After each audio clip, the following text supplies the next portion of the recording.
ছোটবেলায় যদি একটু পড়াশোনা করতুম, আজ কত বড় বড় লোকেদের সাথে আমার ওটা বসা থাকতো। সলমান খান, শাহরুখ খান, অমিতাভ বচ্চন, তা না এই কার সাথে বসে আছে? বললো তো কি হচ্ছে মারা জীবনে বুঝতে পারছি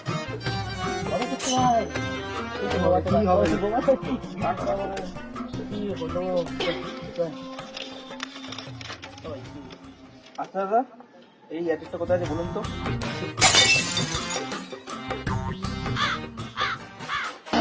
আপনাকে আমি অ্যাড্রেস বলতে হবে কেন? এসব অ্যাড্রেস আমি বলতে পারবো না, খুঁজে নিন, অন্য কোথাও আছে হয়তো।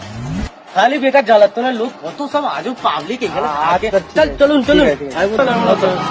চল, কেউ বলবে না, চল খুঁজে নে, নিজের মতো খুঁজে নে, চল। গেছে গেছে মালটা, চলে গেছে। হ্যাঁ হ্যাঁ, তুই ওকে বললি কেন অ্যাড্রেসটা? বলিনি অ্যাড্রেসটা তো ইংরেজিতে লেখা, আর আমি তো ইংরেজি পাড়া ছোটবেলা দিয়ে